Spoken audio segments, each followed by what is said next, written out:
अस्सलाम वालेकुम स्टूडेंट्स, कैसे हैं आप सब? ठीक हैं? This is me sir Wahab और आज हम बात करेंगे सिंधी के पेपर के हवाले से क्लास 10th के लिए। बेटा आपका सिंधी का पेपर 75 मार्क्स का होगा, 30 मार्क्स के एमसीक्यूज़ होंगे। एमसीक्यूज़ की तैयारी कैसे करनी है? एमसीक्यूज़ के लिए मैं आपसे ये कहूँगा कि आप अपनी रेफरेंस उठाएं या नोट्स उठाएं, उसमें दिए गए जितने एमसीक्यूज़ हैं सबकी तैयारी कीजिए, ठीक है।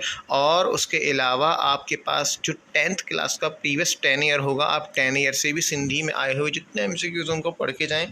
एमसीक्यूज़ पढ़ना मुश्किल नहीं होता क्योंकि सॉलिड मार्क्स हैं, आसानी से आ जाते हैं। आप अपनी कोशिश कीजिएगा, तवज्जो पहले एमसीक्यूज़ पे लाजमी दीजिएगा, अभी भी कर लें और इम्तिहान से 1 घंटे पहले भी आप एमसीक्यूज़ पे तवज्जो दीजिएगा। अच्छा, सेक्शन बी में आपने क्या करना होगा, चंद सवालात आएंगे, 7 कुछ आएंगे, 5 करने होंगे, तो 2-2 मार्क्स के सवालात होते हैं। तो बेटा देखो, पहली बात तो ये कि आपने पूरे साल में जितने चैप्टर के सवालात याद करे हुए हैं ना, उनको भूलना मत, उनको छोड़ना मत, उनको रिवाइज़ कर लेना। उसके अलावा उनमें से ये दिए गए जो मैंने तकरीबन आपको ऑलमोस्ट 20 सवाल दिए हैं, तो बेटा ये आपने लाजमी कर लेना, ठीक है। इनको मज़ीद पक्का कर लेना, अच्छा ठीक है। और इसके अलावा इंशाल्लाह आपने क्या करना है कि जो अगला सवाल जुमले का आएगा, जुमले का सीन भी यही है कि बेटा देखो, आपके हर चैप्टर में, हर रेफरेंस नोट्स में, चैप्टर में ख़ास तौर से जो चैप्टर्स हैं आपके, उनमें जो जुमले हैं आपने वो लाजमी कर लेने हैं। और अगर आप सिर्फ चैप्टर की कर लें तो बहुत रहेगा, नज़म में से होते भी नहीं जुमले, या हों तो छोड़ भी सकते हैं वो जुमले। और ख़ास तौर से आपके जो मैंने जुमले आपको यहाँ मॉडल पेपर से उठा के जो दिए हैं, या फिर आपने ये करना है कि कम से कम आपने जो जुमले कर लेने हैं रेफरेंस के, शुरू के 5 चैप्टर के मैंने मेंशन किया, अगर आप ये भी कर लेंगे तो बेटा ये भी आपके लिए बहुत रहेगा। लेकिन इसके अलावा भी अगर आपने कुछ जुमले पहले से याद किए हो तो आप उनको भी रिवाइज़ कीजिए, ठीक है। इसी तरह अल्फाज वाहिद जमा मुज़क्कर मुअन्नस, ये सब चीज़ें छोटी छोटी होती हैं, ये आपके नोट्स रेफरेंस में जितनी मौजूद हों, और आपके पास जो 10 ईयर अवेलेबल है उसमें पास्ट ईयर में जितने जुमले अक्कर ज़िद वाहिद जमा मुज़क्कर मुअन्नस आए हुए हैं, ये सब आप वहाँ से भी कर लीजिए। छोटी छोटी चीज़ें होती हैं और ये कहीं से भी उठकर आ जाती हैं, सो लिहाजा ये आप इनकी तैयारी ऐसे कर लीजिए, ठीक है। इसके बाद इसी का क्वेश्चन नंबर 4 का जो दाल पार्ट है उसमें लिखा हुआ है कि आपने तारीफ़ें बतानी है, इस्म ज़र्फ़ हर्फ़ निदा।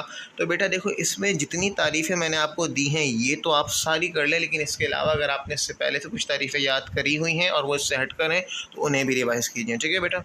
अच्छा, इसके बाद फिर हम बात करते हैं, आगे चलते हैं। क्वेश्चन नंबर 4 हो गया, हम यहाँ एंड में दिया हुआ है गलती से, तो लिहाजा इसमें इस्तिलाहान यानी कि कोई भी सिंधी का मीनिंग आ जाएगा, वो आपको बताना होगा। ये आपके लिए थोड़ा मुश्किल हो सकता है, लेकिन हो सकता है कि आपके चैप्टर से ही कुछ ऐसे वर्ड आ जाए जो आपको आते हों, ठीक है। या फिर आप इस मॉडल पेपर की जो दिए हुए हैं इनको आप करके जा सकते हैं। अदरवाइज़ और करके अनसीन पैसेज आएगा जिसका आपने उर्दू में तर्जुमा करना होगा, तो ये भी अनसीन होता है। तो आपको एट दैट मोमेंट जितनी सिंधी समझ आए, जिस हिसाब से आप इसको कर सकें, बेहतर से बेहतर करने की इसको कोशिश कीजिएगा, ठीक है बेटा। इसके अलावा सेक्शन जी में जब आप आएंगे तो आपको मजमून करना है, दरख्वास्त करनी है और बंद करने हैं। पहले आते हैं मजमून पे। मजमून मैंने जो आपको यहाँ दिए हैं 5, ये 5 तो लाजमी कीजिए। मेहनत जी अजमत, बहार जी मौसम, कौमी हीरो, वक्त जी पाबंदी, यौम पाकिस्तान। इनके अलावा भी बन सकते हैं बेटा, लेकिन अब कितने ज़्यादा पे जाएंगे ये हमारे लिए थोड़ी मुश्किल हो जाती है, यानी कि आप लोगों के लिए सिंधी को याद करना। तो अगर आप ये 5 तो कीजिए, लेकिन इनके अलावा अगर आपने कुछ और ऐसे भी याद किए हुए हैं तो उनको भी आप रिवाइज़ कर लें, जिनमें अक्सर ये भी आता है कि क्लिफ्टन जो सैर, ठीक है, कराची शहर, जो कि मैंने यहाँ नहीं दिए हैं, बट मैं अब कह रहा हूँ कि अगर आपने वो सब याद किए हुए हों तो उनको भी रिवाइज़ कर लीजिएगा, ठीक है बेटा। अच्छा, दरख्वास्त आपके पास ये जो है पिकनिक और एक हफ्ते जी मौकल, यौम दिफा, दिन लैंड, school leaving certificate, Shah Latif, ये आप कम से कम ये तो कर लीजिए जो मैंने इसमें दी हुई है, ठीक है बेटा। अच्छा, इसके अलावा आपके पास 7वें के बाद 8वां सवाल जो है ना वो बंद का आता है। अब बंद का सीन क्या है बेटा, बंद आपने ये 7 बंद करने हैं जो कि नेकी से हैं और डीओ से हैं। अच्छा, अब जो 8वां सवाल है इसमें आपके पास अच्छी बात यह है कि चॉइस है। आप अगर या तो ये 7 बंद कर लें, या अगर आप ये 7 बंद ना करें तो या करके कह रहा है नज़म जो मरकज़ी ख़्याल, नज़म जो मरकज़ी ख़्याल, ये आपसे 8वें सवाल में कह रहा है कि नज़म का मरकज़ी ख़्याल कीजिए।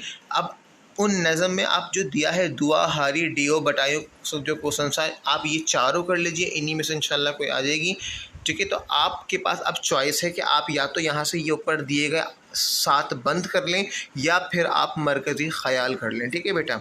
अच्छा जी, इसी तरह जो नवा सवाल है, नवे सवाल में ये है, अच्छा मैंने क्योंकि बंद कह दिया ना, तो आपको जो तशरीयाँ होती हैं काफ़ी सारी समझानी जिनको बोलते हैं, वो करने की नीड नहीं होगी। आप इससे सिलेक्टिव 7 बंद 2 चैप्टर नज़मों की कर सकते हैं। और उसके बाद या फिर आप ये मरकज़ी ख़याल, यानी कि अगर आप बंद कर रहे हैं तो आपको ये मरकज़ी ख़याल करने की ज़रूरत नहीं होगी, नज़म छोड़ सकते हैं। लेकिन अगर आप नज़म छोड़ रहे हैं तो आप बंद कर लीजिए।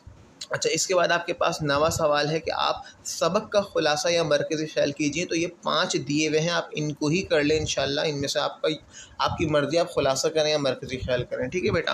तो इस तरह आप तैयारी कीजिए। अभी भी आपके पास 2 दिन है, पीर को जैसे पेपर है, तो इंशाल्लाह आपका सिंधी का पेपर भी बाकी पेपर की तरह बहुत अच्छा जाएगा।